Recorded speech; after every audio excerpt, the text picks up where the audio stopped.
100 تک سناؤ۔ وہ مشین کی طرح شروع ہو گیا، ایک ہی سانس میں اس نے انہیں 100 تک گنتی سنا دی۔ سکندر عثمان کے پیٹ میں بل پڑنے لگے۔ اچھا، میں ایک اور نمبر ڈائل کرتا ہوں، میرے بعد تم اسے ڈائل کرنا۔ انہوں نے ریسیور اسے لیتے ہوئے کہا۔ اچھا۔ سالار کو یہ سب ایک دلچسپ کھیل کی طرح لگا۔ سکندر عثمان نے ایک نمبر ملایا اور پھر فون بند کر دیا۔ سالار نے فوراً ریسیور ان سے پکڑ کر انہی کی روانی کے ساتھ وہ نمبر ملایا۔ سکندر عثمان کا سر گھومنے لگا تھا۔ وہ واقعی وہی نمبر تھا جو انہوں نے ملایا تھا۔ انہوں نے یکے بعد دیگر کئی نمبر ملائے اور پھر سالار سے وہی نمبر ملانے کے لیے کہا۔ وہ کوئی غلطی کیے بغیر وہی نمبر ملاتا رہا۔ وہ یقیناً فوٹوگرافک میموری رکھتا تھا۔ انہوں نے اپنی بیوی کو بلایا۔ میں نے اسے گنتی نہیں سکھائی، میں نے تو بس کچھ دن پہلے اسے چند کتابیں لا کر دی تھیں اور کل ایک بار ایسے ہی اس کے سامنے 100 تک گنتی پڑی تھی۔ انہوں نے سکندر عثمان کے استفسار سے پر کہا۔ سکندر عثمان نے سالار کو ایک بار پھر گنتی سنانے کے لیے کہا۔ وہ سناتا گیا۔ ان کی بیوی ہکا بکا اسے دیکھتی رہی۔ دونوں میاں بیوی کو یہ اندازہ ہو گیا تھا کہ ان کا بچہ ذہنی اعتبار سے غیر معمولی صلاحیتیں رکھتا ہے، اور یہی وجہ تھی کہ ان دونوں نے اپنے باقی بچوں کی نسبت اسے بہت جلد ہی اسکول میں داخل کروا دیا تھا، اور اسکول میں بھی وہ اپنی ان غیر معمولی صلاحیتوں کی وجہ سے بہت جلد ہی دوسروں کی نظروں میں آ گیا تھا۔ اس بچے کو آپ کی خاص توجہ کی ضرورت ہے۔ عام بچوں کی نسبت ایسے بچے زیادہ حساس اور پیچیدہ فطرت کے مالک ہوتے ہیں۔ اگر آپ اس کی اچھی تربیت کرنے میں کامیاب ہو گئے تو یہ بچہ آپ کے اور آپ کے خاندان کے لیے ایک سرمایہ ہوگا۔ صرف خاندان کے لیے نہیں بلکہ آپ کے ملک کے لیے بھی۔ سکندر عثمان اور ان کی بیوی اس غیر ملکی سائیکالوجسٹ کی باتیں بڑے فخریہ انداز میں سنتے رہے۔ اپنے دوسرے بچوں کے مقابلے میں وہ سالار کو زیادہ اہمیت دینے لگے تھے۔ وہ ان کی سب سے چہیتی اولاد تھا اور انہیں اس کی کامیابیوں پر فخر تھا۔ اسکول میں ایک ٹرم کے بعد اسے اگلی کلاس میں پروموٹ کر دیا گیا، اور دوسری ٹرم کے بعد اسے اگلی کلاس میں، اور اس وقت پہلی بار سکندر عثمان کو کچھ تشویش ہونے لگی۔ وہ نہیں چاہتے تھے سالار 8-10 سال کی عمر میں او لیولز یا اے لیولز کر لیتا، مگر جس رفتار سے وہ ایک کلاس سے دوسری کلاس میں جا رہا تھا یہی ہونا تھا۔ میں چاہتا ہوں آپ میرے بیٹے کو اب پورے 1 سال کے بعد ہی اگلی کلاس میں پروموشن دیں۔ میں نہیں چاہتا وہ اتنی جلدی اتنے اب نارمل طریقے سے اپنا اکیڈمک کیریئر ختم کر لے۔ آپ اس کے سبجیکٹس اور ایکٹیویٹیز بڑھا دیں، مگر اسے نارمل طریقے سے ہی پروموٹ کریں۔ ان کے اصرار پر سالار کو دوبارہ 1 سال کے اندر ڈبل یا ٹرپل پروموشن نہیں دیا گیا۔ اس کے ٹیلنٹ کو سپورٹس اور دوسری چیزوں کے ذریعے چیلنجز کیا جانے لگا۔ شطرنج، ٹینس، گولف اور میوزک وہ 4 شعبے تھے جس میں اسے سب سے زیادہ دلچسپی تھی، مگر اس کا یہ مطلب نہیں تھا کہ وہ خود کو صرف ان 4 چیزوں تک ہی محدود رکھتا تھا۔ وہ اسکول میں ہونے والے تقریباً ہر گیم میں شریک ہوتا تھا۔ اگر کسی میں شریک نہیں ہوتا تھا تو اس کی وجہ صرف یہ ہوتی تھی کہ وہ گیم یا اسپورٹ اسے زیادہ چیلنجنگ نہیں لگتی تھی۔ جویریہ پروفیسر امتنان کے لیکچر کے نوٹس مجھے دینا۔ امامہ نے جویریہ کو مخاطب کیا جو ایک کتاب کھولے بیٹھی ہوئی تھی۔ جویریہ نے ہاتھ بڑھا کر اپنی ایک نوٹ بک اسے تھما دی۔ امامہ نوٹ بک کھول کر صفحے پلٹنے لگی۔ جویریہ ایک بار پھر کتاب کے مطالعے میں مصروف ہو گئی۔ کچھ دیر بعد اچانک اسے جیسے ایک خیال آیا تھا۔ اس نے مڑ کر اپنے بستر پر بیٹھی ہوئی امامہ کو دیکھا۔ تم نے لیکچر نوٹ کرنا کیوں بند کر دیا ہے؟ اسے امامہ کو مخاطب کیا۔ امامہ نے نوٹ بک سے نظریں اٹھا کر اسے دیکھا۔ مجھے کچھ سمجھ میں آئے تو میں نوٹ کروں۔ کیا مطلب؟ تمہیں پروفیسر امتنان کا لیکچر بھی سمجھ میں نہیں آتا؟ جویریہ کو جیسے حیرت ہوئی۔ اتنا اچھا تو پڑھاتے ہیں، میں نے کب کہا کہ برا پڑھاتے ہیں؟ بس مجھے، اس نے کچھ الجھے ہوئے لہجے میں بات ادھوری چھوڑ دی۔ وہ ایک بار پھر ہاتھ میں پکڑی نوٹ بک کو دیکھ رہی تھی۔ جویریہ نے غور سے اسے دیکھا۔ تم آج کل کچھ غائب دماغ نہیں ہوتی جا رہی؟ ڈسٹرب ہو کسی وجہ سے؟ جویریہ نے اپنے سامنے رکھی کتاب بند کرتے ہوئے بڑے ہمدانہ لہجے میں کہا۔ ڈسٹرب؟ وہ بڑبڑائی۔ نہیں، ایسی کوئی بات نہیں ہے۔ تمہاری آنکھوں کے گرد حلقے پڑے ہوئے ہیں۔ کل رات کو شاید 3:30 کا وقت تھا جب میری آنکھ کھلی اور تم اس وقت بھی جاگ رہی تھی۔ میں پڑھ رہی تھی، اس نے مدافعانہ لہجے میں کہا۔ نہیں، صرف کتاب اپنے سامنے رکھے بیٹھی ہوئی تھی، مگر کتاب پر نظر نہیں تھی تمہاری۔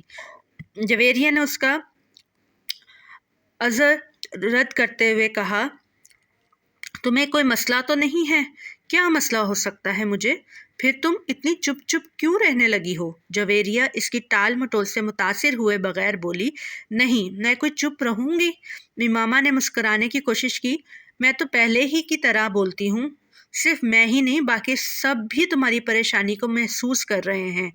جویریہ سنجیدگی سے بولی۔ کوئی بات نہیں، صرف اسٹڈیز کی ٹینشن ہے مجھے۔ میں یقین نہیں کر سکتی، ہم بھی تمہارے ساتھ ہیں، تمہیں ہم سے زیادہ ٹینشن تو نہیں ہو سکتی؟ جویریہ نے سر ہلاتے ہوئے کہا۔ امامہ نے ایک گہرا سانس لیا، وہ اب زچ ہو رہی تھی۔ تمہارے گھر میں تو خیریت ہے نا؟ ہاں، بالکل خیریت ہے۔ اسجد کے ساتھ تو کوئی جھگڑا نہیں ہوا؟ اسجد کے ساتھ جھگڑا کیوں ہوگا؟ امامہ نے اسی کے انداز میں پوچھا۔ پھر بھی اختلافات تو ایک بہت ہی۔ جویریہ کی بات اس نے درمیان میں ہی کاٹ دی۔ جب کہہ رہی ہوں کہ کوئی مسئلہ نہیں ہے تو تمہیں یقین کیوں نہیں آ رہا؟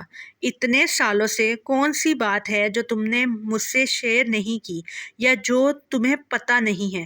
پھر تم اس طرح مجھے مجرم سمجھ کر تفتیش کیوں کر رہی ہو؟ وہ اب خفا ہو رہی تھی۔ جویریہ گڑبڑا گئی۔ یقین کیوں نہیں کرو گی؟ میں صرف اس لیے اصرار کر رہی تھی کہ شاید تم مجھے اس لیے اپنا مسئلہ نہیں بتا رہی کہ میں پریشان نہ ہوں، اور تو کوئی بات نہیں۔ جویریہ کچھ نادم سی ہو کر اس کے پاس سے اٹھ کر واپس اپنی اسٹڈی ٹیبل کے پاس جا بیٹھی۔ اس نے ایک بار پھر وہ کتاب کھول لی جسے وہ پہلے پڑھ رہی تھی۔ کافی دیر تک کتاب پڑھتے رہنے کے بعد اس نے ایک ہی جمائی لی اور گردن موڑ کر لاشعوری طور پر امامہ کو دیکھا۔ وہ دیوار سے ٹیک لگائے اس کی نوٹ بک کھولے بیٹھی تھی، مگر اس کی نظریں نوٹ بک پر نہیں تھی، وہ سامنے والی دیوار پر نظریں جمائے بیٹھی تھی۔ اس نے گاڑی نہر کے پل سے کچھ فاصلے پر کھڑی کر دی، پھر ڈگی سے ایک بوری اور رسی نکال لی۔ وہ بوری کو کھینچتے ہوئے اس پل کی طرف بڑھتا رہا۔ پاس سے گزرنے والے کچھ راہگیروں نے اسے دیکھا، مگر وہ رکے نہیں۔ اوپر پہنچ کر اس نے اپنی شرٹ اتار کر نہر میں پھینک دی۔ چند لمحوں میں اس کی شرٹ بہتے پانی کے ساتھ غائب ہو چکی تھی۔ ڈارک بلو کلر کی تنگ جینز میں اس کا لمبا قد اور خوبصورت جسم بہت نمایاں تھا۔ اس وقت اس شخص کی آنکھوں میں کوئی ایسا تاثر تھا جسے پڑھنا دوسرے کسی بھی شخص کے لیے ناممکن تھا۔ اس کی عمر 19-20 سال ہوگی، مگر اس کے قد و قامت اور حلیے نے اس کی عمر کو جیسے بڑھا دیا تھا۔ اس نے رسی پل سے نیچے نہر میں لٹکانی شروع کر دی۔ جب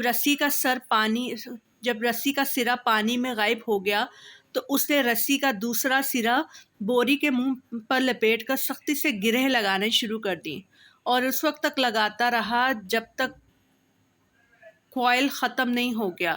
پھر پانی میں پڑا سرا واپس کھینچ کر اس نے اندازے سے 3 فٹ کے قریب رسی چھوڑی، اور اپنے دونوں پیر ساتھ جوڑتے ہوئے اس نے اپنے پیروں کے گرد رسی کو بہت مضبوطی کے ساتھ 2-3 بل دیے اور گرہ لگا دی۔ اب اس 3 فٹ کے ٹکڑے کے سرے پر بڑی مہارت کے ساتھ اس نے 2 پھندے بنائے، پھر اچک کر پل کی منڈیر پر بیٹھ گیا۔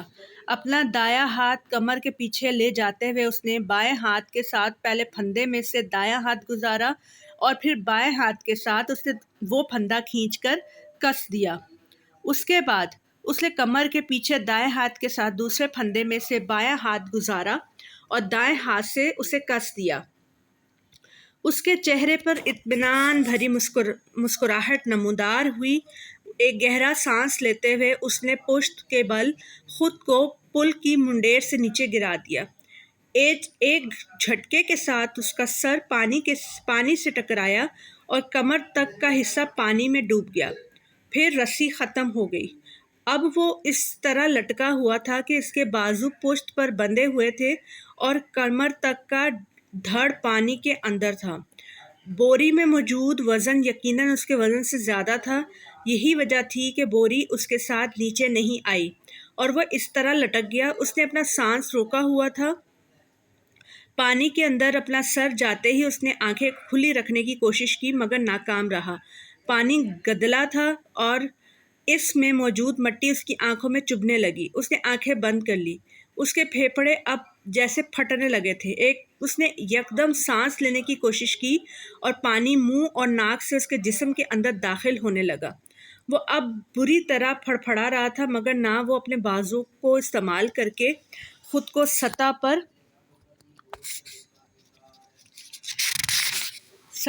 لا سکتا تھا اور نہ ہی اپنے جسم کو اٹھا سکتا تھا۔ اس کے جسم کی پھڑپھڑاہٹ آہستہ آہستہ دم توڑ رہی تھی۔ چند لوگوں نے اسے پل سے نیچے گرتے دیکھا اور چیختے ہوئے اس طرف بھاگے۔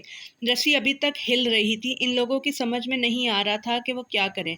پانی کے نیچے ہونے والی حرکت اب دم توڑ گئی تھی۔ اس کی ٹانگیں اب بالکل بے جان نظر آ رہی تھیں۔ پل پر کھڑے لوگ خوف کے عالم میں اس بے جان وجود کو دیکھ رہے تھے۔ پل پر موجود ہجوم بڑھ رہا تھا۔ نیچے پانی میں موجود وہ وجود ابھی بھی ساکت تھا۔ صرف پانی اسے حرکت دے رہا تھا، کسی پینڈولم کی طرح آگے پیچھے آگے پیچھے آگے پیچھے۔ امامہ جلدی سے تیار ہو جاؤ، رابعہ نے اپنی الماری سے اپنا ایک سوٹ نکال کر بیڈ پر پھینکتے ہوئے کہا۔ امامہ نے قدرے حیرانی سے اسے دیکھا۔ کس لیے تیار ہو جاؤں بھائی؟ شاپنگ کے لیے جا رہے ہیں، ساتھ چلو، رابعہ نے اسی تیز رفتاری کے ساتھ استری کا پلگ نکالتے ہوئے کہا۔ نہیں، مجھے کہیں نہیں جانا، اس نے ایک بار پھر آنکھوں پر اپنا بازو رکھتے ہوئے کہا۔ وہ اپنے بستر پر لیٹی ہوئی تھی۔ کیا مطلب مجھے کہیں نہیں جانا؟ تم سے پوچھ کون رہا ہے؟ تمہیں بتا رہے ہیں، رابعہ نے اسی لہجے میں کہا۔ اور میں نے بتا دیا ہے میں کہیں نہیں جا رہی۔ اس نے آنکھوں سے بازو ہٹائے بغیر۔ زینب بھی چل رہی ہے ہمارے ساتھ، پورا گروپ جا رہا ہے، فلم بھی دیکھیں گے اور واپسی پر، رابعہ نے پروگرام بتاتے ہوئے کہا۔ امامہ نے ایک لحظہ کے لیے اپنی آنکھوں سے بازو ہٹا کر اسے دیکھا۔ زینب بھی جا رہی ہے؟ ہاں، زینب کو ہم راستے سے پک کریں گے۔ امامہ کسی سوچ میں ڈوب گئی۔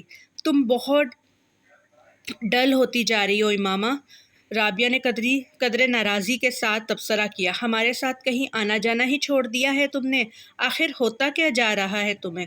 کچھ نہیں، بس میں آج کچھ تھکی ہوئی ہوں، اس لیے سونا چاہ رہی ہوں، امامہ نے بازو ہٹا کر اسے دیکھتے ہوئے کہا۔ تھوڑی دیر بعد جویریہ بھی اندر آ گئی اور وہ بھی اسے ساتھ چلنے کے لیے مجبور کرتی رہی مگر امامہ کی زبان پر ایک ہی رٹ تھی۔ نہیں، مجھے سونا ہے، میں بہت تھک گئی ہوں۔ وہ مجبوراً اسے برا بھلا کہتے ہوئے وہاں سے چلی گئی۔ رستے سے انہوں نے زینب کو اس کے گھر سے پک کیا اور زینب کو پک کرتے ہوئے جویریہ کو یاد آیا کہ اس کے بیگ کے اندر اس کا والیٹ نہیں ہے، وہ اسے ہاسٹل میں ہی چھوڑ آئی تھی۔ واپس ہاسٹل چلتے ہیں، وہاں سے والیٹ لے کر پھر بازار چلیں گے۔ جویریہ کے کہنے پر وہ لوگ دوبارہ ہاسٹل چلی آئیں مگر وہاں آ کر انہیں حیرانی کا سامنا کرنا پڑا کیونکہ کمرے کے دروازے پر تالا لگا ہوا تھا۔ یہ امامہ کہاں ہے؟ رابعہ نے حیرانی سے کہا۔ پتہ نہیں، کمرہ لاک کر کے اس طرح کہاں جا سکتی ہے؟ وہ تو کہہ رہی تھی کہ اسے سونا ہے، جویریہ نے کہا۔ ہاسٹل میں تو کسی کے روم میں نہیں چلی گئی؟ رابعہ نے خیال ظاہر کیا۔ وہ دونوں اگلے کئی منٹ ان واقف لڑکیوں کے کمروں میں جاتی رہیں جن سے ان کی ہیلو ہائی تھی مگر امامہ کا کہیں پتہ نہیں تھا۔ کہیں ہاسٹل سے باہر تو نہیں گئی؟ رابعہ کو اچانک خیال آیا۔ آؤ وارڈن سے پوچھ لیتے ہیں، جویریہ نے کہا۔ وہ دونوں وارڈن کے پاس چلی ہیں۔ ہاں، امامہ ابھی کچھ دیر پہلے باہر گئی ہے، وارڈن نے ان کی انکوائری پر بتایا۔ جویریہ اور رابعہ ایک دوسرے کا منہ دیکھنے لگی۔ وہ کہہ رہی تھی شام کو آئے گی، وارڈن نے انہیں مزید بتایا۔ وہ دونوں وارڈن کے کمرے سے نکل آئیں۔ یہ گئی کہاں ہے؟ ہمارے ساتھ تو جانے سے انکار کر دیا تھا کہ اسے سونا ہے اور وہ تھکی ہوئی ہے اور اس کی طبیعت خراب ہے اور اب اس طرح غائب ہو گئی ہے، رابعہ نے الجھے ہوئے انداز میں کہا۔ رات کو وہ قدرے لیٹ واپس آئی اور جس وقت وہ واپس آئی امامہ کمرے میں موجود تھی۔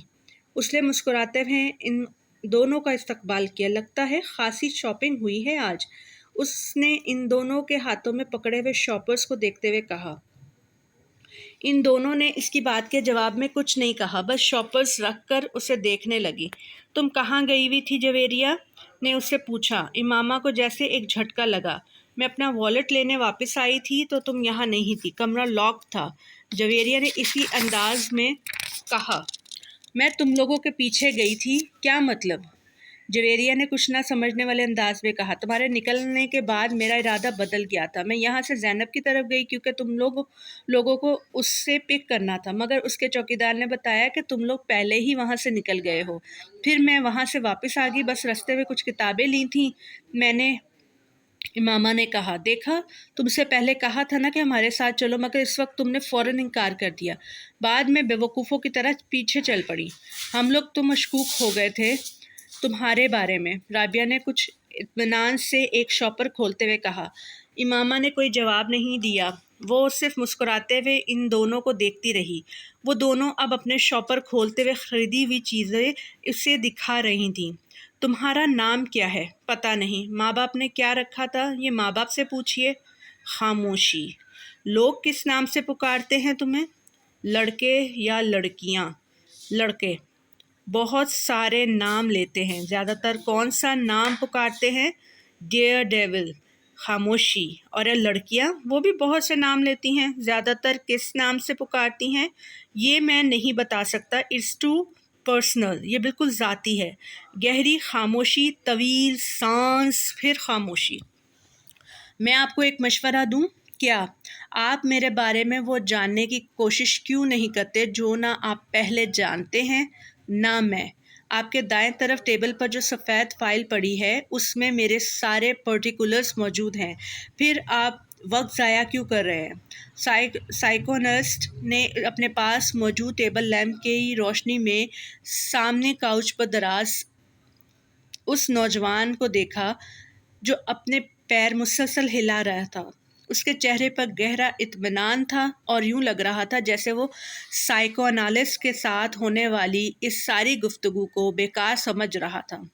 کمرے میں موجود ٹھنڈک، خاموشی اور نیم تاریکی نے اس کے اعصاب کو بالکل متاثر نہیں کیا تھا۔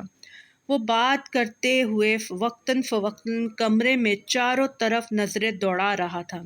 سائیکو انالسٹ کے لیے سامنے لیٹا ہوا نوجوان ایک عجیب کیس تھا۔ وہ فوٹوگرافک میموری کا مالک تھا۔ اس کا آئی کیو لیول 150 کی رینج میں تھا۔ وہ through out standing academic record رکھتا تھا۔ وہ گولف میں پریزیڈنٹس گولڈ میڈل 3 بار جیت چکا تھا، اور وہ تیسری بار خودکشی کی ناکام کوشش کرنے کے بعد اس کے پاس آیا تھا۔ اس کے والدین ہی اسے اس کے پاس لے کر آئے تھے اور وہ بے حد پریشان تھے۔ وہ ملک کے چند بہت اچھے خاندانوں میں سے ایک سے تعلق رکھتا تھا، ایسا خاندان جس کے پاس پیسے کی بھرمار تھی۔ 4 بھائیوں اور ایک بہن میں وہ چوتھے نمبر پر تھا۔ 2 بھائی اور ایک بہن اس سے بڑے تھے۔ اپنی ذہانت اور قابلیت کی وجہ سے وہ اپنے والدین کا بہت زیادہ چہیتا تھا۔ اس کے باوجود پچھلے 3 سال میں اس نے 3 بار خودکشی کی کوشش کی۔ پہلی دفعہ اس نے سڑک پر بائیک چلاتے ہوئے ون وے کی خلاف ورزی کی اور بائیک سے ہاتھ اٹھا لیے۔ اس کے پیچھے آنے والے ٹریفک کانسٹیبل نے ایسا کرتے ہوئے اسے دیکھا تھا۔ خوش قسمتی سے گاڑی سے ٹکرانے کے بعد وہ ہوا میں اچھل کر ایک دوسری گاڑی کی چھت پر گرا اور پھر زمین پر گرا۔ اس کی کچھ ربس، ایک بازو اور ایک ٹانگ میں فریکچرز ہوئے۔ تب اس کے والدین کانسٹیبل کے اصرار کے باوجود اسے ایک حادثہ ہی سمجھے، کیونکہ اس نے اپنے ماں باپ سے یہی کہا تھا کہ وہ غلطی سے ون وے سے ہٹ گیا تھا۔ دوسری بار پورے 1 سال کے بعد اس نے لاہور میں خود کو باندھ کر پانی میں ڈوبنے کی کوشش کی۔ ایک بار پھر اسے بچا لیا گیا۔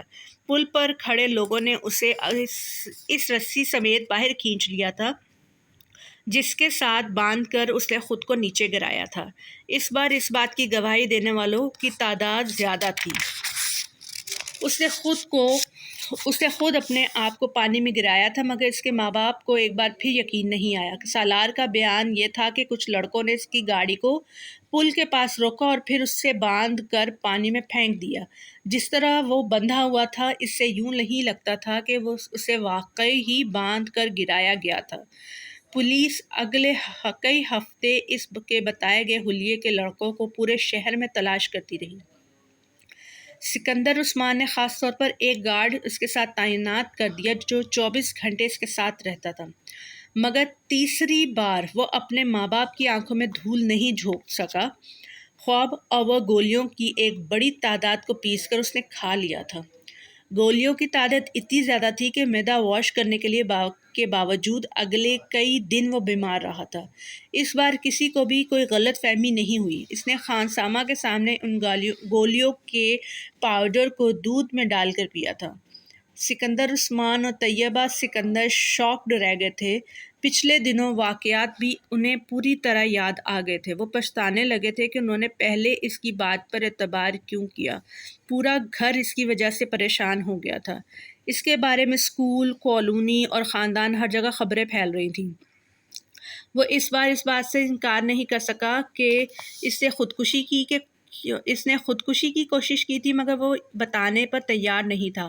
اس نے ایسا کیوں کیا؟ بھائی بہن یا ماں باپ اس نے کسی کے سوال کا بھی جواب نہیں دیا تھا۔ سکندر اے لیولز کے بعد اس کے بڑے دو بھائیوں کی طرح اسے بیرون ملک تعلیم حاصل کرنے کے لیے بھجوانا چاہتے تھے۔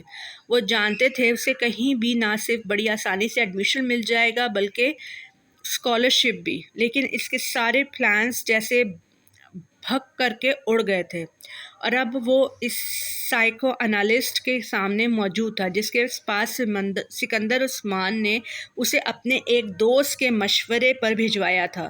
ٹھیک ہے سالار، بالکل ٹو دا پوائنٹ بات کرتے ہیں۔ مرنا کیوں چاہتے ہو تم؟ سالار نے کندھے جھکائے۔ آپ سے کس نے کہا کہ میں مرنا چاہتا ہوں؟ خودکشی کی 3 کوششیں کر چکے ہو تم۔ کوشش کرنے اور مرنے میں بڑا فرق ہوتا ہے۔ تینوں دفعہ تم اتفاقاً بچے ہو، ورنہ تم نے خود کو مارنے میں کوئی کسر نہیں چھوڑی تھی۔ دیکھیے، جس کو آپ خودکشی کی کوشش کہہ رہے ہیں، میں اسے خودکشی کی کوشش نہیں سمجھتا۔ میں صرف دیکھنا چاہتا تھا کہ موت کی تکلیف کیسی ہوتی ہے۔ وہ اس کا چہرہ دیکھنے لگا جو بڑے پرسکون انداز میں انہیں سمجھانے کی کوشش کر رہا تھا۔ اور موت کی تکلیف تم کیوں محسوس کرنا چاہتے تھے؟ بس ایسے ہی،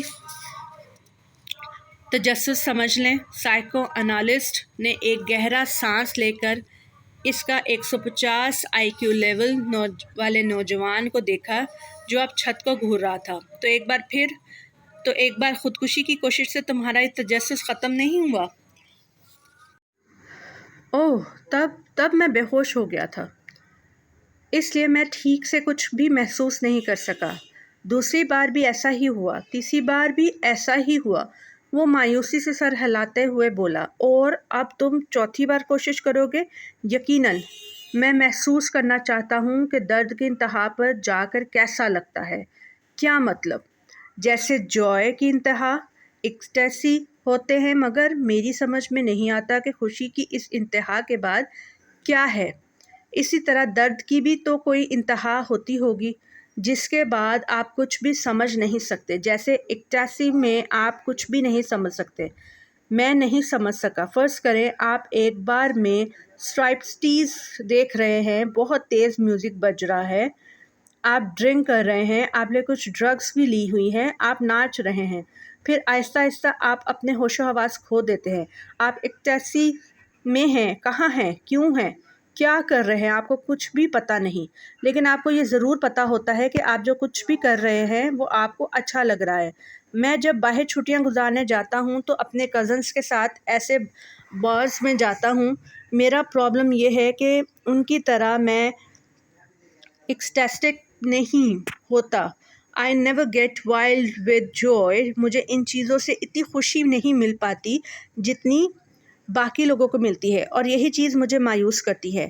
میں نے سوچا کہ اگر سرور کی انتہا پر نہیں پہنچ سکتا تو شاید میں درد کی انتہا پر پہنچ سکوں، لیکن وہ بھی نہیں ہو سکا۔ وہ خاصا مایوس نظر آ رہا تھا۔ تم اس طرح کی چیزوں میں وقت ضائع کیوں کرتے ہو؟ تم اتنا شاندار اکیڈمک ریکارڈ ہے تمہارا۔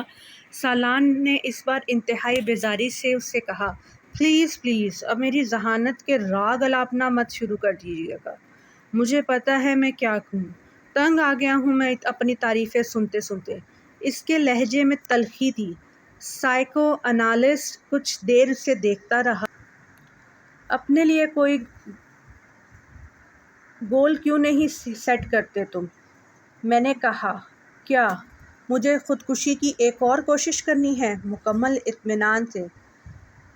کیا تمہیں کوئی ڈپریشن ہے؟ Not at all. تو پھر مرنا کیوں چاہتے ہو؟ ایک گہرا سانس۔ کیا آپ کو ایک بار پھر سے بتانا شروع کروں کہ میں مرنا نہیں چاہتا، میں کچھ اور کرنے کی کوشش کر رہا ہوں۔ مکتایا بات گھوم پھر کر پھر وہیں آ گئی تھی۔ سائیکو انالسٹ کچھ دیر سوچتا رہا۔ کیا تم یہ سب کسی لڑکی کی وجہ سے کر رہے ہو؟ سالار نے گردن موڑ کر حیرانی سے اسے دیکھا۔ لڑکی کی وجہ سے؟ ہاں، کوئی ایسی لڑکی جو تمہیں اچھی لگتی ہو، جس سے تم شادی کرنا چاہتے ہو۔ اس نے بے اختیار کہکا لگایا اور پھر وہ ہنستا ہی گیا۔ مائی گاڈ، آپ کا مطلب ہے کہ کسی لڑکی کی محبت کی وجہ سے میں خودکشی؟ وہ ایک بار پھر بات ادھوری چھوڑ کر ہنسنے لگا۔ لڑکی کی محبت اور خودکشی کیا مذاق ہے؟ وہ اب اپنی ہنسی پر قابو پانے کی کوشش کر رہا تھا۔ سائیکو انالسٹ نے اس طرح کے کئی سیشنز اس کے ساتھ کیے تھے اور ہر بار نتیجہ ڈھاک کے وہی 3 بات رہا۔ آپ اس کو تعلیم کے لیے بیرون ملک بھجوانے کے بجائے یہی رکھیں اور اس پر بہت زیادہ توجہ دیں۔ ہو سکتا ہے یہ توجہ حاصل کرنے کے لیے سب کرتا ہو۔ اس نے کئی ماہ کے بعد سالار کے ماں باپ کو مشورہ دیا، جس کا نتیجہ یہ ہوا کہ اسے باہر بھجوانے کے بجائے اسلام آباد کے ایک ادارے میں ایڈمیشن دلوا دیا گیا۔ سالار نے ان کے اس فیصلے پر کسی رد عمل کا اظہار نہیں کیا، بالکل اسی طرح جس طرح اس نے ان کے فیصلے پر کسی خوشی کا اظہار نہیں کیا تھا۔ اسے بیرون ملک تعلیم کے لیے بھجوایا جائے گا۔ سائیکو انالسٹ کے ساتھ آخری سیشن کے بعد سکندر عثمان اسے گھر لے آئے اور انہوں نے طیبہ کے ساتھ مل کر اس سے ایک لمبی چوڑی میٹنگ کی۔ وہ دونوں اپنے بیڈ روم میں بٹھا کر اسے ان تمام آسائشوں کے بارے میں بتاتے رہے جو وہ پچھلے کئی سالوں میں اسے فراہم کرتے رہے تھے۔ انہوں نے اسے ان توقعات کے بارے میں بھی بتایا جو وہ اس سے رکھتے تھے۔ اسے ان محبت بھرے جذبات سے بھی آگاہ کیا گیا جو وہ اس کے لیے محسوس کرتے تھے۔ وہ بے تاثر چہرے کے ساتھ چیونگم چباتا باپ کی بے چینی اور ماں کے آنسو دیکھتا رہا۔ گفتگو کے آخر میں سکندر عثمان نے تقریباً تنگ آ کر اس سے کہا، تمہیں کس چیز کی کمی ہے؟ کیا ہے جو تمہارے پاس نہیں ہے یا جو تمہیں چاہیے؟ مجھے بتاؤ۔ سالار سوچ میں پڑ گیا۔ Sports car. اگلے ہی لمحے اس نے کہا، ٹھیک ہے، میں تمہیں اسپورٹس کار باہر سے منگوا دیتا ہوں، مگر دوبارہ ایسی کوئی حرکت مت کرنا جو تم نے کی ہے، اوکے؟ سکندر عثمان کو کچھ اطمینان ہوا۔ سالار نے سر ہلا دیا۔ طیبہ، سکندر نے ٹشو سے اپنے آنسو صاف کرتے ہوئے جیسے سکون کا سانس لیا۔ وہ کمرے سے چلا گیا تو سکندر عثمان نے سگار سلگاتے ہوئے ان سے کہا، طیبہ، تمہیں اس پر بہت توجہ دینی پڑے گی۔ اپنی ایکٹیویٹیز کچھ کم کرو اور کوشش کرو کہ اس کے ساتھ روزانہ کچھ وقت گزار سکو۔ طیبہ نے سر ہلا دیا۔ وسیم نے امامہ کو دور سے ہی لان میں بیٹھے دیکھ لیا۔ وہ کانوں میں ہیڈ فون لگائے واک مین پر کچھ سن رہی تھی۔ وسیم دبے قدموں اس کی پشت کی جانب سے اس کے عقب میں گیا اور اس کے پاس جا کر اس نے یکدم امامہ کے کانوں سے ہیڈ فون کے تار کھینچ لیے۔ امامہ نے برق رفتاری سے واک مین کا اسٹاپ کا بٹن دبا دیا تھا۔ کیا سنا جا رہا ہے یہاں اکیلے بیٹھے؟ وسیم نے بلند آواز میں کہتے ہوئے ہیڈ فون کو اپنے کانوں میں ٹھونس لیا، مگر تب تک امامہ کیسٹ بند کر چکی تھی۔ کرسی سے اٹھ کر کھڑے ہو کر اس نے ہیڈ فون کو اپنی طرف کھینچتے ہوئے وسیم سے کہا، بدتمیزی کی کوئی حد ہوتی ہے وسیم، بہیو یور سیلف۔ اس کا چہرہ غصے سے سرخ ہو رہا تھا۔ وسیم نے ہیڈ فون کے سروں کو نہیں چھوڑا۔ امامہ کے غصے کا اس پر کوئی اثر نہیں ہوا تھا۔ میں سننا چاہتا ہوں تم کیا سن رہی تھی؟ اس میں بدتمیزی والی کیا بات ہے؟ کیسٹ کو آن کرو۔ امامہ نے کچھ جھنجھلاتے ہوئے ہیڈ فون کو واک مین سے الگ کر دیا۔ میں تمہارے سننے کے لیے واک مین لے کر یہاں نہیں بیٹھی، دفعہ ہو جاؤ۔ یہ ہیڈ فون لے۔ وہ ایک بار پھر اپنی کرسی پر بیٹھ گئی۔ اس نے واک مین کو بڑی مضبوطی کے ساتھ اپنے ہاتھ میں جکڑا ہوا تھا۔ وسیم کو لگا جیسے وہ کچھ گھبرائی ہوئی ہے، مگر وہ گھبرائے گی کیوں؟ وسیم نے سوچا۔ اس خیال کو ذہن سے جھٹکتے ہوئے اس سامنے والی کرسی پر جا کر بیٹھ گیا۔ ہیڈ فون کو اس نے میز پر رکھ دیا۔ یہ لو، اپنا غصہ ختم کرو، واپس کر رہا ہوں میں تمہیں۔ تم سنو جو بھی سن رہی ہو، اس نے بڑی صلح جویانہ انداز میں ہاتھ اٹھاتے ہوئے کہا۔ نہیں، اب مجھے نہیں سننا کچھ، تم ہیڈ فون رکھو اپنے پاس۔ امامہ نے ہیڈ فون کی طرف ہاتھ نہیں بڑھایا۔ ویسے تم سن کیا رہی تھی؟ کیا سنا جا سکتا ہے؟ امامہ نے اسی کے انداز میں کہا۔ غزلیں سن رہی ہوگی، وسیم نے خیال ظاہر کیا۔ تمہیں پتہ ہے وسیم، تم میں بہت ساری عادتیں بوڑھی عورتوں والی ہیں، مثلاً بال کی کھال اتارنا اور دوسروں کی جاسوسی کرتے پھرنا اور شرمندہ بھی نہ ہونا، اور تمہیں یہ پتہ ہے کہ تم آہستہ آہستہ کتنی خود غرض ہوتی جا رہی ہو۔ وسیم نے ترکی بترکی جواب دیتے ہوئے کہا۔ امامہ نے اس کی بات پر برا نہیں مانا۔ اچھا، تمہیں پتہ چل گیا ہے کہ میں خود غرض ہوں؟ اس بار میں اس نے مسکراتے ہوئے کہا۔ ہاں لاکا، تم جتنے بیوقوف ہو میں یہ سوچ بھی نہیں سکتی تھی کہ یہ نتیجہ اخذ کر لو گے۔ تم اگر مجھے شرمندہ کرنے کی کوشش کر رہے ہو تو مت کرو، میں شرمندہ نہیں ہوں گا۔ وسیم نے ڈھٹائی کے مظاہرے کرتے ہوئے کہا۔ پھر بھی ایسے کاموں کی کوشش تو ہر ایک پر فرض ہوتی ہے۔ آج تمہاری زبان کچھ زیادہ نہیں چل رہی؟ وسیم نے اسے غور سے دیکھتے ہوئے کہا۔ ہو سکتا ہے، نہیں ایسا ہی ہے۔ چلو اچھا ہے، وہ چپ شاہ کا روزہ تو توڑ دیا ہے تم نے جو اسلام آباد آنے پر تم رکھ لیتی ہو۔ امامہ نے غور سے وسیم کو دیکھا۔ کون سا چپ شاہ کا روزہ؟ تم جب سے لاہور گئی ہو خاصی بدل گئی ہو۔ مجھ پر سٹڈیز کا بہت بوجھ ہے۔ سب پر ہوتا ہے امامہ، مگر کوئی بھی سٹڈیز کو اتنا سر پر سوار نہیں کرتا۔ وسیم نے اس کی بات کاٹتے ہوئے کہا۔ چھوڑو اس فضول بحث کو، یہ بتاؤ تم آج کل کیا کر رہے ہو؟ عیش۔ وہ اس طرح کرسی جھلاتا رہا۔ یہ تو تم پورا سال ہی کرتے ہو۔ میں آج کل کی خاص مصروفیت کا پوچھ رہی ہوں۔ آج کل تو بس دوستوں کے ساتھ پھر رہا ہوں۔ تمہیں پتہ ہونا چاہیے کہ پیپرز کے بعد میری مصروفیات کیا ہوتی ہیں۔ سب کچھ بھولتی جا رہی ہو تم۔ وسیم نے افسوس بھری نظروں سے کہا۔ میں نے اس امید میں یہ سوال کیا تھا کہ شاید اس سال تم میں کوئی بہتری آ جائے، مگر نہیں، میں نے بیکار سوال کیا۔ امامہ نے اس کے تبصرے کے جواب میں کہا۔ تمہیں پتہ ہونا چاہیے کہ میں تم سے 1 سال بڑا ہوں۔ تم نے اس لیے اب اپنی ملامتی تقریر ختم کر دو۔ وسیم نے اسے کچھ جتاتے ہوئے کہا۔ یہ ساتھ والوں کے لڑکے سے تعلقات کا کیا حال ہے؟ امامہ کو اچانک یاد آیا۔ چوں سے بس کچھ عجیب سے ہی تعلقات ہیں۔ وسیم نے کندھے جھکاتے ہوئے کہا۔ بڑا عجیب سا بندہ ہے وہ، موڈ اچھا ہے تو دوسروں کو 7ویں آسمان پر بٹھا دے گا، موڈ خراب ہے تو سیدھا گٹر میں پہنچا دے گا۔ تمہارے زیادہ تر دوست اسی طرح کے ہیں، امامہ نے مسکراتے ہوئے کہا۔ کن ہم جسم با ہم جسم پرواز نہیں، خیر ایسی بھی کوئی بات نہیں ہے، کم از کم میری عادتیں حرکتیں چوں جیسی تو نہیں ہیں۔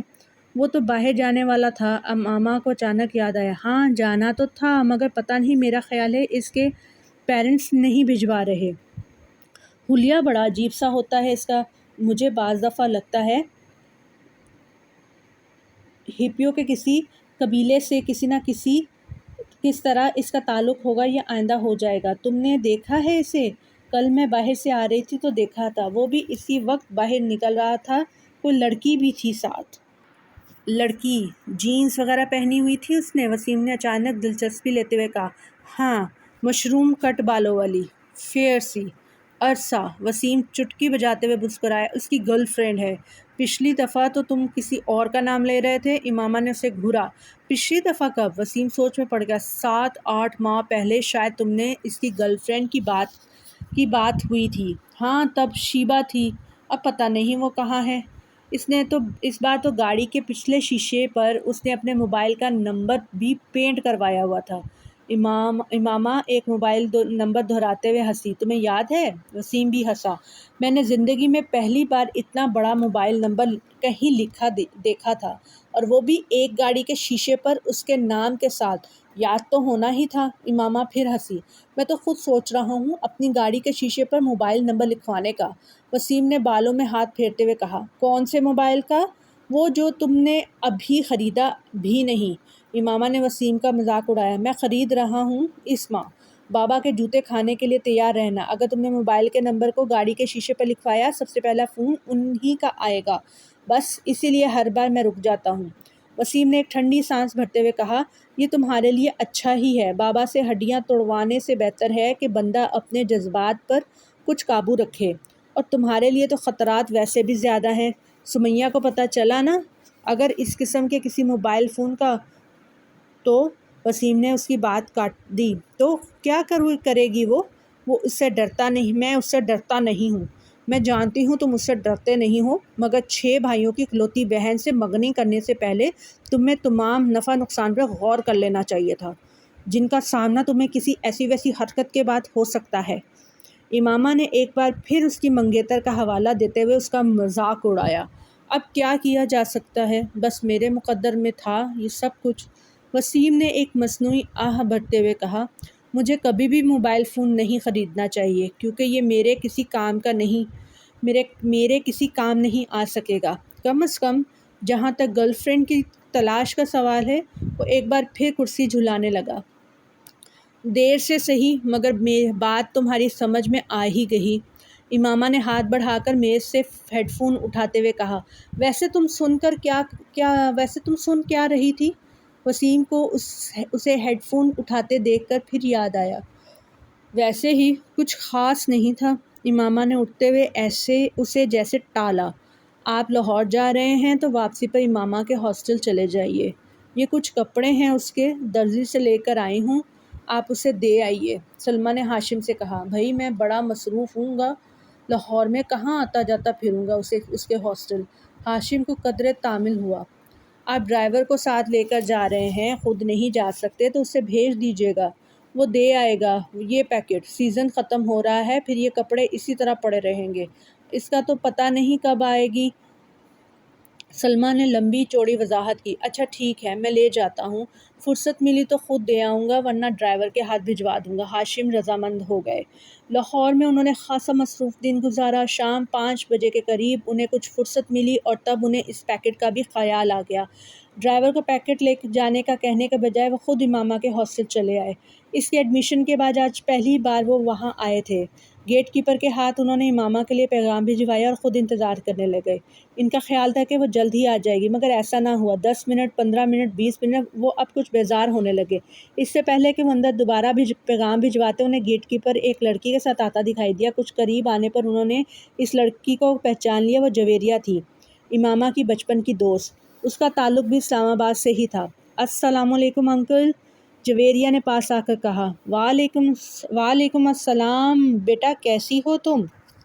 میں ٹھیک ہوں، میں یہ امامہ کے کچھ کپڑے دینے آیا تھا، لاہور آ رہا تھا تو اس کی امی نے یہ پیکٹ دے دیا۔ اب یہاں بیٹھنے مجھے گھنٹہ ہو گیا، مگر انہوں نے اسے نہیں بلایا۔ ہاشم کے لہجے میں شکوہ تھا۔ انکل، امامہ مارکیٹ گئی ہے کچھ دوستوں کے ساتھ، آپ یہ پیکٹ مجھے دے دیں، میں خود اسے دے دوں گی۔ ٹھیک ہے، تم رکھ لو۔ ہاشم نے وہ پیکٹ جویریہ کی طرف بڑھا دیا۔ رسمی علیک سلیک کے بعد وہ واپس مڑ گئے۔ جویریہ بھی پیکٹ پکڑ کر ہاسٹل کی طرف چلی گئی، مگر اب اس کے چہرے پر موجود مسکراہٹ غائب ہو چکی تھی۔ کوئی بھی اس وقت اس کے چہرے پر پریشانی کو واضح طور پر بھانپ سکتا تھا۔ ہاسٹل کے اندر آتے ہی وارڈن سے اس کا سامنا ہو گیا، جو سامنے ہی کھڑی تھی۔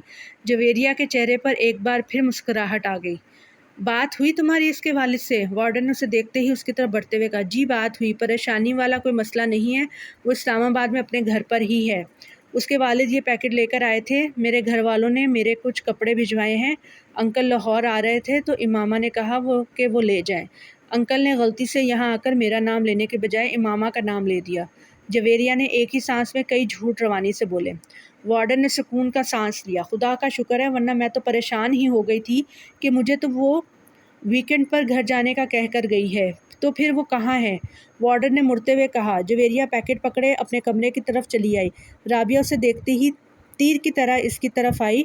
کیا ہوا؟ اسلام آباد میں ہی ہے وہ؟ نہیں، جویریہ نے مایوسی سے سر ہلایا۔ مائی گاڈ! رابعہ نے بے یقینی سے اپنے دونوں ہاتھ کراس کر کے سینے پر رکھے۔ تو پھر کہاں گئی ہے وہ؟ مجھے کیا پتا؟ مجھ سے تو اس نے یہی کہا تھا کہ گھر جا رہی ہوں، مگر وہ گھر نہیں گئی۔ آخر وہ گئی کہاں ہے؟ امامہ ایسی تو نہیں ہے؟ جویریہ نے پیکٹ بستر پر پھینکتے ہوئے کہا۔ وارڈن سے کیا کہا تم نے؟ رابعہ نے تشویش بھرے انداز میں پوچھا۔ کیا کہا؟ جھوٹ بولا ہے، اور کیا کہہ سکتی ہوں؟ یہ بتا دیتی کہ وہ اسلام آباد میں نہیں ہے تو ہاسٹل میں تو ابھی ہنگامہ شروع ہو جاتا۔ وہ تو پولیس کو بلوا لیتی، جویریہ نے ناخن کاٹتے ہوئے کہا۔ اور انکل کو، ان کو کیا بتایا ہے؟ رابعہ نے پوچھا۔ ان سے بھی جھوٹ بولا ہے، یہی کہا ہے کہ وہ مارکیٹ گئی ہے، مگر اب ہوگا کیا؟ رابعہ نے پریشانی کے عالم میں کہا۔ مجھے تو یہ فکر ہو رہی ہے کہ اگر وہ واپس نہ آئی تو میں تو بری طرح پکڑی جاؤں گی۔ سب یہی سمجھیں کہ مجھے اس کے پروگرام کا پتہ تھا، اس لیے میں نے وارڈن اور اس کے گھر والوں سے سب کچھ چھپایا۔ جویریہ کی پریشانی بڑھتی جا رہی تھی۔ کہیں ماما کو کوئی حادثہ ہی پیش نہ آ گیا ہو، ورنہ وہ ایسی لڑکی تو نہیں ہے کہ اس طرح رابعہ کو اچانک ایک خدشے نے ستایا۔ مگر اب ہم کیا کریں؟ ہم تو کسی سے اس سارے معاملے کو ڈسکس بھی نہیں کر سکتے۔ جویریہ نے ناخن کترتے ہوئے کہا۔ زینب سے بات کریں، رابعہ نے کہا۔ فار گاڈ سیک رابعہ، کبھی تو عقل سے کام لیا کرو۔ اس سے کیا بات کریں گے ہم؟ جویریہ نے جھنجھلا کر کہا۔ تو پھر انتظار کرتے ہیں، ہو سکتا ہے وہ آج رات تک یا کل تک آ جائے۔ اگر آ گئی تو پھر تو کوئی مسئلہ نہیں رہے گا، اور اگر نہ آئی تو پھر ہم وارڈن کو سب کچھ سچ بتا دیں گے۔ رابعہ نے سنجیدگی سے کہا۔ سارے معاملے پر غور کرتے ہوئے طے کیا۔ جویریہ نے اسے دیکھا، مگر اس کے مشورے پر کچھ کہا نہیں۔ پریشانی اس کے چہرے سے جھلک رہی تھی۔ جویریہ اور رابعہ رات بھر سو نہیں سکی، وہ مکمل طور پر خوف کی گرفت میں تھی۔ اگر وہ نہ آئی تو کیا ہوگا؟ یہ سوال ان کے سامنے بار بار بھیانک شکلیں بدل کر آ رہا تھا۔ انہیں اپنا کیریئر ڈوبتا ہوا نظر آ رہا تھا۔ انہیں اندازہ تھا کہ ان کے گھر والے ایسے معاملے پر کیسا رد عمل ظاہر کریں گے۔ وہ انہیں بری طرح ملامت کرتے، انہیں امامہ کے والد کو سب کچھ صاف صاف نہ بتانے پر تنقید کا نشانہ بناتے، اور پھر وارڈن سے سارے معاملے کو چھپانے پر اور بھی ناراض ہوتے۔ انہیں اندازہ نہیں تھا کہ حقیقت سامنے آنے پر خود ہاشم مبین اور ان کی فیملی کا رد عمل کیا ہوگا۔ اس سارے معاملے میں ان دونوں کے رول کو کس طرح دیکھیں گے؟ ہاسٹل میں لڑکیاں ان کے بارے میں کس طرح کی باتیں کریں گی؟ اور پھر اگر یہ سارا معاملہ پولیس کیس بن گیا تو پولیس ان کی اس پردہ پوشی کو کیا سمجھے گی؟ وہ اندازہ کر سکتی تھی، اسی لیے بار بار ان کے رونگٹے کھڑے ہو رہے تھے۔ مگر سوال یہ پیدا ہوتا تھا کہ وہ گئی کہاں اور کیوں؟ وہ دونوں اس کے پچھلے رویوں کا تجزیہ کرنے کی کوشش کر رہی تھیں۔ کس طرح پچھلے 1 سال سے وہ بالکل بدل گئی تھی۔ اس نے ان کے ساتھ گھومنا پھرنا بند کر دیا تھا، وہ الجھی رہنے لگی تھی۔ پڑھائی میں اس کا انہماک بھی کم ہو گیا تھا، اور اس کی کم گوئی، اور وہ جو ایک بار ہمارے شاپنگ کے لیے جانے پر پیچھے سے غائب تھی، تب بھی یقیناً وہ وہیں گئی ہوگی جہاں وہ اب گئی ہے، اور ہم نے کس طرح بیوقوفوں کی طرح اس پر اعتبار کر لیا۔ رابعہ کو پچھلی باتیں یاد آ رہی تھیں، مگر امامہ ایسی نہیں تھی۔ میں تو اسے بچپن سے جانتی ہوں، وہ ایسی بالکل بھی نہیں تھی۔ جویریہ کو اب بھی اس پر کوئی شک نہیں ہو رہا تھا۔ ایسا ہونے پر کوئی دیر تھوڑی لگتی ہے، بس انسان کا کردار کمزور ہونا چاہیے۔ رابعہ بدگمانی کی انتہا پر پہنچی ہوئی تھی۔ رابعہ اس کی مرضی سے اس کی منگنی ہوئی تھی، اور وہ اسجد کے ایک دوسرے کو پسند کرتے تھے، پھر وہ اس طرح کی حرکت کیسے کر سکتی ہے؟ جویریہ نے اس کا دفاع کرنے کی کوشش کی۔ پھر تو بتاؤ کہ وہ کہاں ہے؟ میں نے تو مکھی بنا کر اسے کسی دیوار کے ساتھ نہیں چپکایا ہے۔ اس کے بابا اس سے ملنے یہاں آئے ہیں، اور وہ اپنے گھر سے آئے ہیں، تو ظاہر ہے وہ گھر پر نہیں گئی، اور ہم سے وہ یہی کہہ کر گئی تھی کہ وہ گھر جا رہی ہے۔ رابعہ نے بے چارگی سے کہا۔ ایسا بھی تو ہو سکتا ہے کہ اسے کوئی حادثہ پیش آ گیا ہو سکتا ہے وہ اسی لیے گھر نہ پہنچ سکی ہو۔ وہ ہر بار یہاں سے فون کر کے اسلام آباد اپنے گھر والوں کو اپنے آنے کی اطلاع دے دیتی تھی، تاکہ اس کا بھائی اسے کوسٹر کے اسٹینڈ سے پک اپ کر لے۔ اگر اس بار بھی اس نے اسے اطلاع دی تھی تو پھر اس کے وہاں نہ پہنچنے پر وہ لوگ اطمینان سے وہاں نہ بیٹھے ہوتے، وہ یہاں ہاسٹل میں فون کرتے، اور اس کے والد کے انداز سے تو ایسا ہی محسوس ہوا ہے جیسے اس کا اس ویکنڈ پر اسلام آباد کا کوئی پروگرام نہیں تھا۔ رابعہ نے اس کے قیاس کو مکمل طور پر رد کرتے ہوئے کہا۔ ہاں، وہ کبھی بھی 1 ماہ میں 2 بار اسلام آباد نہیں جاتی تھی، مگر اس بار تو دوسرے ہی ہفتے اسلام آباد جا رہی تھی، اور اس نے وارڈن سے خاص طور پر یہ کہہ کر اجازت لی تھی کہ کوئی نہ کوئی بات ضرور ہے، کہیں نہ کہیں کچھ نہ کچھ ضرور غلط ہے۔ جویریہ کو پھر خدشات ستانے لگے۔ اس کے ساتھ ساتھ ہم بھی بری طرح ڈوبیں گے۔ ہم سے بہت بڑی غلطی ہوئی ہے جو ہم نے سب کچھ اس طرح کورپٹ کیا۔ ہمیں صاف صاف بات کرنی چاہیے تھی اس کے والد سے کہ وہ یہاں نہیں ہے، پھر وہ جو چاہے کرتے، یہ ان کا مسئلہ ہوتا، کم از کم ہم تو اس طرح نہ پھنستے جس طرح اب پھنس گئے ہیں۔ رابعہ مسلسل بڑبڑا رہی تھی۔ خیر اب کیا ہو سکتا ہے، صبح تک انتظار کرتے ہیں، اگر وہ کل بھی نہیں آئی تو پھر وارڈن کو سب کچھ بتا دیں گے، جویریہ نے کمرے کے چکر لگاتے ہوئے کہا۔ وہ رات ان دونوں نے اسی طرح باتیں کرتے جاگتے ہوئے گزاری۔ اگلے دن وہ دونوں کالج نہیں گئی، اس حالت میں کالج جانے کا کوئی فائدہ بھی نہیں ہوتا۔ امامہ ویکینڈ پر ہفتے کو واپسی پر 9 بجے کے قریب آ جایا کرتی تھی، مگر اس دن وہ نہیں آئی۔ ان کے اعصاب جواب دینے لگے۔ 2:30 بجے کے قریب وہ فک رنگت اور کانپتے ہوئے ہاتھوں کے ساتھ اپنے کمرے سے وارڈن کے کمرے میں جانے کے لیے نکل آئیں۔ ان کے ذہن میں وہ جملے گردش کر رہے تھے جو انہیں وارڈن سے کہنے تھے۔ وہ وارڈن کے کمرے سے ابھی کچھ دور ہی تھیں جب انہوں نے امامہ کو بڑے اطمینان کے ساتھ اندر آتے دیکھا۔ اس کا بیگ اس کے کاندھے پر تھا اور وہ فولڈر ہاتھوں میں، وہ یقیناً سیدھی کالج سے آ رہی تھی۔ جویریہ اور رابعہ کو یوں لگا جیسے ان کے پیروں کے نیچے سے نکلتی ہوئی زمین یکدم تھم گئی تھی۔ ان کی رکی ہوئی سانس ایک بار پھر چلنے لگی تھی۔ کل کے اخبارات میں متوقع وہ ہیڈ لائنز جو بھوت بن کر ان کے گرد ناچ رہی تھی یکدم غائب ہو گئیں اور ان کی جگہ اس غصے و اشتعال نے لے لی تھی جو انہیں امامہ کی شکل دیکھ کر آیا تھا۔ وہ انہیں دیکھ چکی تھی اور اب ان کی طرف بڑھ رہی تھی۔ اس کے چہرے پر بڑی خوشگوار سی مسکراہٹ تھی۔ تم دونوں آج کالج کیوں نہیں آئیں؟ سلام دعا کے بعد اس نے ان سے پوچھا۔ تمہاری مصیبتوں سے چھٹکارا ملے گا تو ہم کہیں آنے جانے کا سوچ سکیں گے، رابعہ نے تندور تیز لہجے میں اس سے کہا۔ امامہ کے چہرے کی مسکراہٹ غائب ہو گئی۔ کیا ہوا رابعہ، اس طرح غصے میں کیوں ہو؟ امامہ نے قدرے تشویش سے پوچھا۔ تم ذرا اندر کمرے میں آؤ، پھر تمہیں بتاتی ہوں کہ میں غصے میں کیوں ہوں۔ رابعہ نے اسے بازوؤں سے پکڑ لیا اور تقریباً کھینچتے ہوئے کمرے میں لے آئی۔ جویریہ کچھ کہے بغیر ان دونوں کے پیچھے آ گئی۔ امامہ ہکا بکا تھی، وہ رابعہ اور جویریہ کے رویے کو سمجھ نہیں پا رہی تھی۔ کمرے میں داخل ہوتے ہی رابعہ نے دروازہ بند کر لیا۔ کہاں سے آ رہی ہو تم؟ رابعہ نے مڑ کر انتہائی تلخ اور درست لہجے میں اس سے پوچھا۔ اسلام آباد سے، اور کہاں سے؟ امامہ نے اپنا بیگ نیچے زمین پر رکھ دیا۔ اس کے جواب نے رابعہ کو کچھ اور مشتعل کیا۔ شرم کرو امامہ، اس طرح ہمیں دھوکہ دے کر، ہماری آنکھوں میں دھول جھونک کر آخر تم کیا ثابت کرنا چاہتی ہو؟ یہ کہ ہم ڈفر ہیں، ایڈیٹ ہیں، پاگل ہیں؟ بھائی ہم ہیں، ہم مانتے ہیں، نہ ہوتے تو یوں تم پر اندھا اعتبار نہ کیا ہوتا، تم سے اتنا بڑا دھوکہ نہ کھایا ہوتا۔ رابعہ نے کہا۔ مجھے تمہاری کوئی بات سمجھ میں نہیں آ رہی۔ کون سا دھوکہ؟ کیسا دھوکہ؟ کیا یہ بہتر نہیں کہ تم آرام سے مجھے اپنی بات سمجھاؤ؟ امامہ نے بے چارگی سے کہا۔ تم ویکینڈ کہاں گزار کر آئی ہو؟ جویریہ نے پہلی بار گفتگو میں مداخلت کی۔ تمہیں بتا چکی ہوں، اسلام آباد میں، وہاں سے آج سیدھا کالج آئی ہوں، اور اب کالج سے۔ رابعہ نے اسے بات مکمل نہیں کرنے دی۔ بکواس بند کرو، یہ جھوٹ اب نہیں چل سکتا۔ تم اسلام آباد نہیں گئی تھی۔ یہ تم کیسے کہہ سکتی ہو؟ اس بار امامہ نے بھی قدرے بلند آواز میں کہا۔ کیونکہ تمہارے فادر یہاں آئے تھے کل۔ امامہ کا رنگ اڑ گیا، وہ کچھ بول نہیں سکی۔ اب کیوں منہ بند ہو گیا ہے؟ اب بھی کہو کہ تم اسلام آباد سے آ رہی ہو، رابعہ نے طنزیہ لہجے میں کہا۔ بابا یہاں آئے تھے؟ امامہ نے اٹکتے ہوئے کہا۔ ہاں آئے تھے، تمہارے کچھ کپڑے دینے کے لیے، جویریہ نے کہا۔ انہیں یہ پتہ چل گیا کہ میں ہاسٹل میں نہیں ہوں، میں نے جھوٹ بول دیا کہ تم ہاسٹل سے کسی کام کے لیے باہر گئی ہو۔ وہ کپڑے دے کر چلے گئے، جویریہ نے کہا۔ امامہ نے بے اختیار اطمینان کا سانس لیا، یعنی انہیں کچھ پتہ نہیں چلا۔ اس نے بستر پر بیٹھ کر اپنے جوتے کے اسٹرپس کھولتے ہوئے کہا۔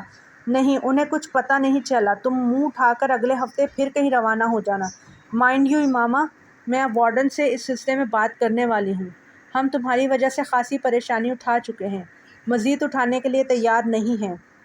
بہتر ہے تمہارے پیرنٹس کو تمہاری ان حرکتوں کے بارے میں پتہ چل جائے، رابعہ نے دو ٹوک انداز میں اسے کہا۔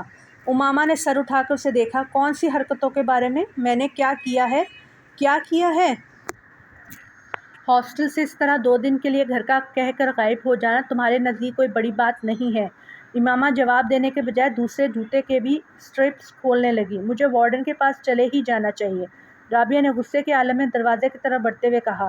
جویریہ نے آگے بڑھ کر اسے روکا۔ وارڈن سے بات کر لیں گے، پہلے اس سے تو بات کر لیں، تم جلد بازی مت کرو۔ مگر تم اس ڈھیٹ کا اطمینان دیکھو، مجال ہے ذرا برابر شرمندگی بھی اس کے چہرے پر جھلک رہی ہو۔ رابعہ نے غصے میں امامہ کی طرف اشارہ کرتے ہوئے کہا۔ میں تم دونوں کو سب کچھ بتاؤں گی۔ اتنا غصے میں آنے کی ضرورت نہیں ہے۔ میں نے کوئی غلط کام نہیں کیا، نہ ہی کسی غلط جگہ پر گئی ہوں، اور ہاں، بھاگی بھی نہیں ہوں۔ امامہ نے جوتوں کی قید سے اپنے پیروں کو آزاد کرتے ہوئے قدرے دھیمے لہجے میں کہا، پھر تم کہاں گئی تھی؟ اس بار جویریہ نے پوچھا۔ اپنی ایک دوست کے ہاں۔ کون سی دوست ہے؟ ایک۔ اس طرح جھوٹ بول کر کیوں؟ میں تم لوگوں کے سوالوں سے بچنا چاہتی تھی، اور گھر والوں کو بتاتی یا ان سے اجازت لینے کی کوشش کرتی تو وہ کبھی اجازت نہ دیتے۔ کس کے ہاں گئی تھی اور کس لیے؟ جویریہ نے اس بار قدرے تجسس آمیز انداز میں پوچھا۔ میں نے کہا نا، میں بتا دوں گی، کچھ وقت دو مجھے۔ امامہ نے اس کی بات کے جواب میں کہا، کوئی وقت نہیں دے سکتے تمہیں وقت دیں تاکہ تم ایک بار پھر غائب ہو جاؤ اور اس بار واپس ہی نہ آؤ۔ رابعہ نے اس بار بھی ناراضی سے کہا، مگر پہلے کی نسبت اس بار اس کا لہجہ دھیما تھا۔ تمہیں تو اس بات کا بھی احساس نہیں ہوا کہ ہم تو ہماری پوزیشنز کتنی آکورڈ بنا دی تھی۔ اگر تمہارے اس طرح غائب ہونے کا پتہ چل جاتا تو ہماری کتنی بے عزتی ہوتی۔ اس کا احساس تھا تمہیں؟ رابعہ نے اسی انداز میں کہا، مجھے یہ توقع ہی نہیں تھی کہ بابا یہاں اس طرح اچانک آ جائیں گے، اس لیے میں یہ بھی نہیں سوچ سکتی تھی کہ تم لوگوں کو کسی نازک صورتحال کا سامنا کرنا پڑ سکتا ہے، ورنہ میں اس طرح کبھی نہ کرتی۔ امامہ نے معذرت خواہ انداز میں کہا، تم کم از کم ہم پر اعتبار کر کے ہمیں بتا کر جا سکتی تھی۔ جویریہ نے کہا، میں آئندہ ایسا کبھی نہیں کروں گی۔ امامہ نے کہا، کم از کم میں تمہارے کسی وعدے، کسی بات پر اعتبار نہیں کر سکتی۔ رابعہ نے دو ٹوک انداز میں کہا، مجھے اپنی پوزیشن کلیئر کرنے دو رابعہ، تم مجھے غلط سمجھ رہی ہو۔ امامہ نے اس بار قدرے کمزور انداز میں کہا، تم کو احساس ہے کہ تمہاری وجہ سے ہمارا کیریئر، ہماری زندگی کس طرح داؤ پر لگ گئی تھی؟ یہ دوستی ہوتی ہے، اسے دوستی کہتے ہیں۔ ٹھیک ہے، مجھ سے غلطی ہو گئی، مجھے معاف کر دو۔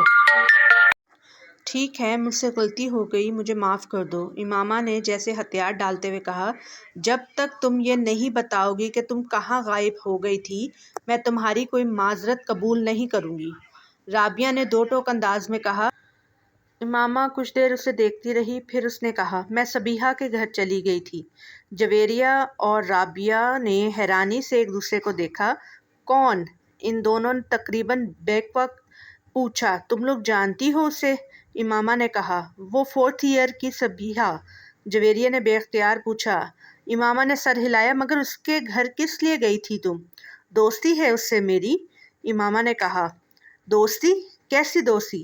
4 دن کی سلام دعا ہے تمہارے ساتھ اس کی، اور میرا خیال ہے تم تو اس سے اچھی طرح جانتی بھی نہیں ہو، مگر پھر اس کے گھر رہنے کے لیے کیوں چل پڑی؟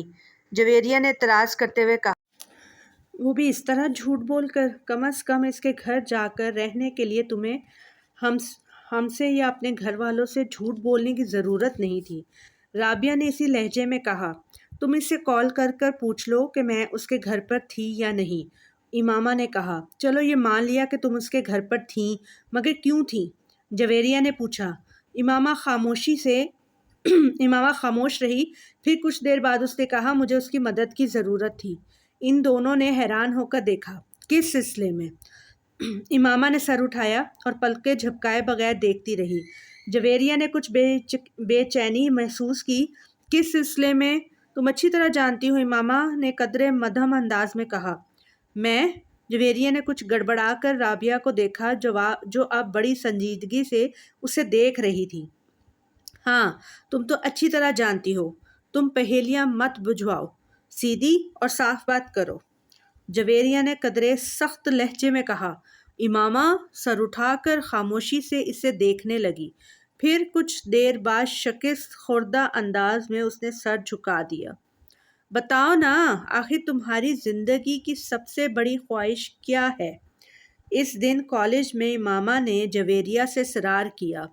جویریہ کچھ دیر اس کا چہرہ دیکھتی رہی۔ میری خواہش ہے کہ تم مسلمان ہو جاؤ۔ امامہ کو جیسے ایک کرنٹ سا لگا۔ اس نے شوق اور بے یقینی کے عالم میں جویریہ کو دیکھا۔ وہ دھیمے لہجے میں کہتی جا رہی تھی، تم میری اتنی اچھی اور گہری دوست ہو کہ مجھے یہ سوچ کر تکلیف ہوتی ہے کہ تم گمراہی کے راستے پر چل رہی ہو اور تمہیں اس کا احساس تک نہیں ہے۔ نہ صرف تم بلکہ تمہاری پوری فیملی۔ میری خواہش ہے کہ نیک اعمال پر اگر اللہ مجھے جنت میں بھیجے تو تم میرے ساتھ ہو، لیکن اس کے لیے مسلمان ہونا تو ضروری ہے۔ امامہ کے چہرے پر ایک کے بعد ایک رنگ آ رہا تھا۔ بہت دیر بعد وہ کچھ بولنے کے قابل ہو سکی۔ میں توقع نہیں کر سکتی تھی جویریہ کہ تم مجھ سے تحریم جیسی باتیں کرو گی۔ تمہیں تو میں اپنا دوست سمجھتی تھی، مگر تم بھی۔ جویریہ نے نرمی سے اس کی بات کاٹ دی۔ تحریم نے تم سے تب جو کچھ کہا تھا ٹھیک کہا تھا۔ امامہ پلکیں جھپکائے بغیر اسے دیکھتی رہی۔ اسے جویریہ کی باتوں سے بہت تکلیف ہو رہی تھی، اور صرف آج ہی نہیں، میں اس وقت بھی تحریم کو صحیح سمجھتی تھی، مگر میری تمہارے ساتھ دوستی تھی، اور میں چاہنے کے باوجود تم سے یہ نہیں کہہ سکی کہ میں تحریم کو حق بجانب سمجھتی ہوں۔ اگر وہ یہ کہتی تھی کہ تم مسلمان نہیں ہو تو یہ ٹھیک تھا، تم مسلمان نہیں ہو۔ امامہ کی آنکھوں میں آنسو آ گئے۔ کچھ بھی کہے بغیر وہ ایک جھٹکے سے اٹھ کھڑی ہوئی۔ جویریہ بھی اس کے ساتھ کھڑی ہو گئی۔ امامہ نے کچھ بھی کہے بغیر وہاں سے جانے کی کوشش کی، مگر جویریہ نے اس کا بازو پکڑ لیا۔